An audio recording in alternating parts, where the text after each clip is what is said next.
प्रणाम। हर हर महादेव। आप लोग सभी आनंद में होंगे, स्वस्थ होंगे। आज फिर सप्तम भाव, कुंडली के सप्तम भाव पर चर्चा करने के लिए मैं आया हूं। तो कुंडली के सप्तम भाव से बहुत कुछ देखा जाता है, तो उसमें से कुछ विषय हम देखते हैं क्या क्या देखा जाता है। इसका जो कारक घर है, कारक ग्रह है, वो शुक्र है और शुक्र से सप्तम भाव देखते हैं। अभी तो सप्तम जाया भाव है, पत्नी का, पति का, साझेदारी का भाव है, व्यापार का भाव है,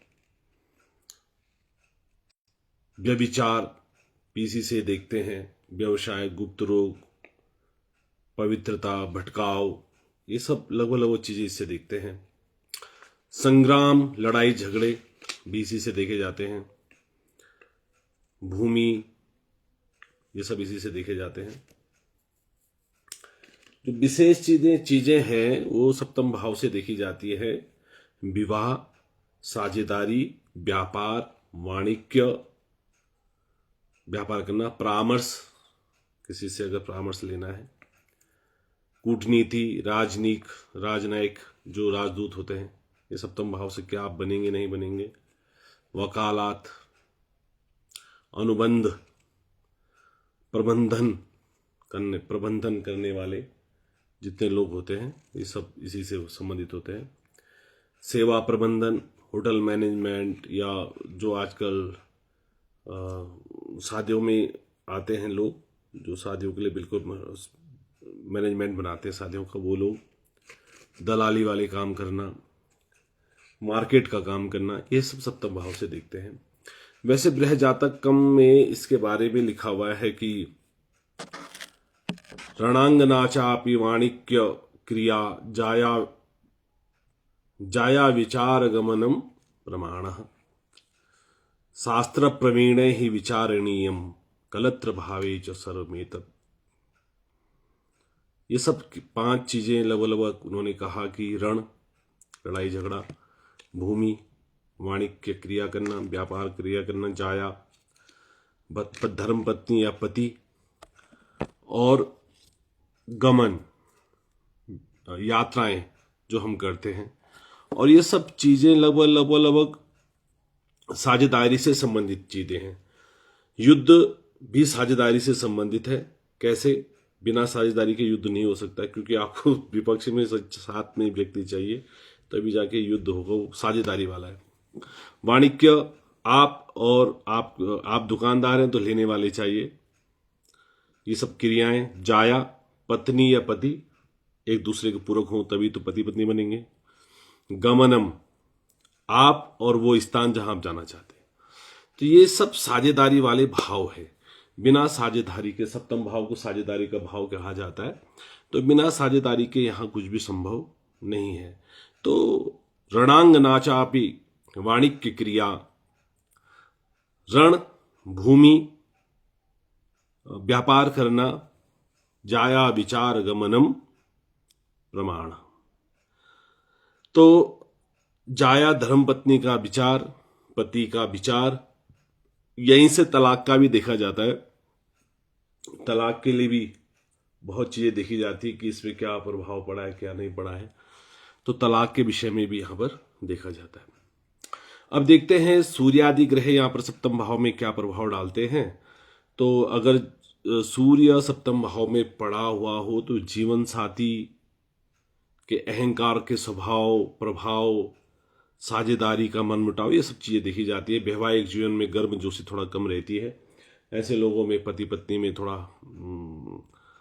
कम ही स्वभाव होता है। अगर जिनका सप्तम भाव में सूर्य होता है तो थोड़ा सा कमी रहती है, पति पत्नी के गर्मजोशी में, संबंधों में कमी रहती है।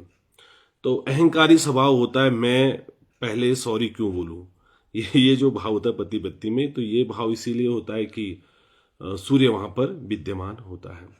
चंद्रमा हो तो ऐसे व्यक्तियों का जीवन, इनकी जो धर्मपत्नी अगर मिले या पति मिले तो थोड़ा चंचल स्वभाव के होते हैं, भावुक होते हैं, भावनाओं में जल्दी बहने वाले होते हैं, और जीवन में थोड़ा बहुत उतार चढ़ाव लगा रहता है, हल्का फुल्का क्योंकि चंद्रमा बहुत सुलझा हुआ ग्रह है तो वो बहुत जल्दी चीज़ों को ठीक भी कर देता है। मंगल हो तो व्यक्ति मांगलिक भी हो जाता है, वहां पूर्ण मांगलिक माना जाता है। और मांगलिक के साथ मांगलिक इसलिए क्योंकि मांगलिक होने का मतलब है कि उस भाव से संबंधित उग्रता का अर्थ यह है कि उस व्यक्ति में या उस स्त्री में उस भाव से संबंधित पति के प्रति जो अपेक्षाएं वो ज्यादा रहेंगी, और अपेक्षाओं के साथ साथ ये भाव भी रहेगा कि भावनाएं भी ज्यादा रहती हैं, और तुरंत प्रेम भी उन लोगों से ज्यादा रहता है, और लड़ाई झगड़े का भाव भी ये माना जाता है पति पत्नी का। तो मंगल की वजह से मांगलिक होना, मांगलिक पे विचार करेंगे एक दिन कि मांगलिक क्यों होता है, कारण उसका ये 5-6 घर मांगलिक से संबंधित क्यों होते हैं। फिलहाल जीवन में तनाव पड़ा रहता है, झगड़े फसाद से ये अगर मंगल खराब हो तो ये संभवतः चीजें होती रहती है। अगर बुद्धि यहाँ पर हो तो धर्म पत्नी बहुत विद्वान होती है, युवा होती है, युवा जीवन, पति या पत्नी दोनों का जीवन साथी बड़ा सुदृढ़ और अच्छा उनको प्राप्त होता है। दंपत्य जीवन, बुद्ध की स्थिति ऐसी कि बुद्ध कुमार है, कुमार मतलब राजा, तो राजा को, राजा नहीं, राजा का पुत्र, तो कुमार अवस्था वाला व्यक्ति की धर्म पत्नी हो तो कितना खुश रखेगा उसको, या पत्नी का पति ऐसा मिले तो पत्नी को खुश रखेगा। तो इसलिए बुद्ध को वहां सबसे अच्छा मानते हैं, सबसे अच्छा गुरु शुक्र और बुद्ध, ये तीनों ग्रह वहां पर अच्छे माने जाते हैं। अगर गुरु हो तो धर्म पत्नी या पति गुणी, ज्ञानी, भाग्यशाली, प्रभावशाली, जीवन साथी, सुखद उनका जीवन माना जाता है, रहता है। शुक्र हो तो लगभग प्रेम विवाह होता है, संभावनाएं बनी रहती है। भाई मैं कहता हूँ कि संभावनाएं तब बनी रहती हैं जब व्यक्ति के जीवन में कुछ ऐसा भाव हो, प्रेम पूर्ण, सुंदर, रोमांटिक हो जाना, बहुत प्रेमी हो जाना। शनि हो तो विलंब, विवाह बहुत विलंब होता है, जीवन साथी परिपक्व मिलता है, और कभी कभार मतभेद। शनि थोड़ा अच्छा नहीं मानते हैं सप्तम में, क्योंकि वो हमेशा थोड़ा बहुत ज्यादा विलंब कर देता है। राहु हो तो राहु भी अच्छा नहीं मानते, क्योंकि ये भ्रम है, शंका है, ये बनाता है, और उतार चढ़ाव बने रहते हैं। तलाक की जो संभावनाएं हैं तो राहु से संबंधित बहुत जल्दी देखी जाती है। मंगल शनि की युक्ति से भी तलाक होता है। राहु से संबंधित कोई ग्रह वहां पर हो तो तलाक की संभावना, या मतलब विपरीत पत्नी मिलती है, बस जिसको, या पति विपरीत मिलता है जिसको लगता है कि बस झेलना है बाबा। और अगर अलगावात पैदा नहीं हुआ कि हाँ भाई छोड़ो, तो तब तलाक की संभावनाएं कम होती हैं, नहीं तो तलाक की संभावनाएं बढ़ जाती है। केतु हो तो संबंधों में असंतोष बना रहता है पति पत्नी के, और वैराग्य व्यक्ति के जीवन में शादी के बाद जल्दी उत्पन्न होता है।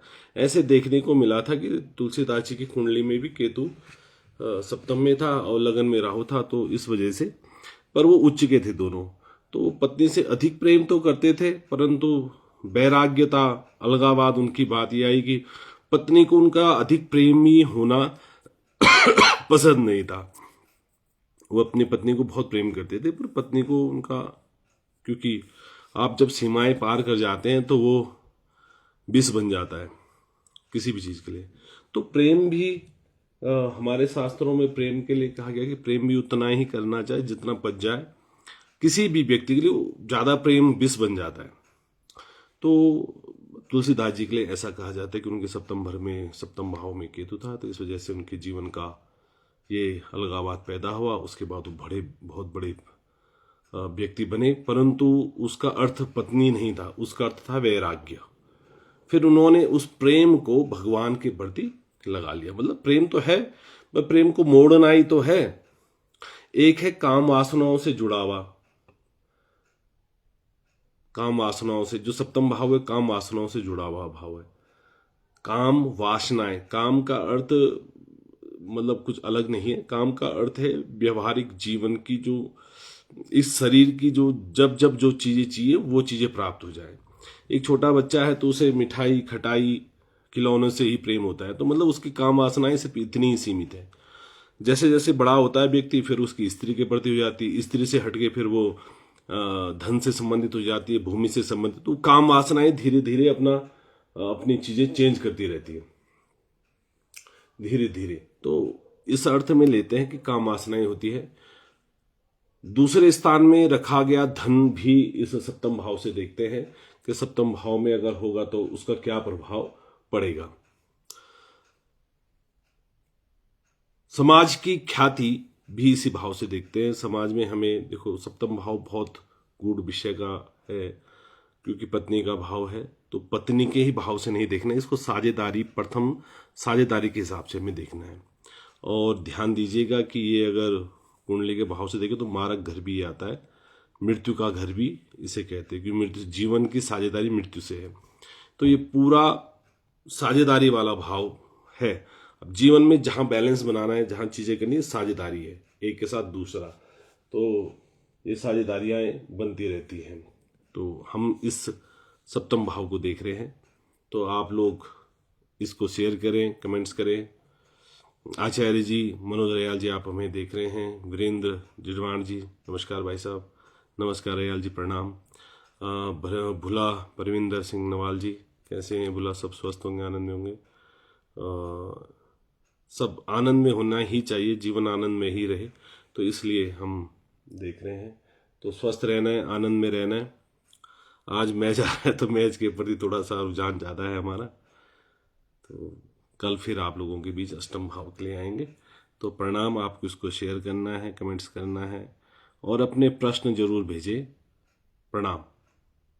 हर हर महादेव।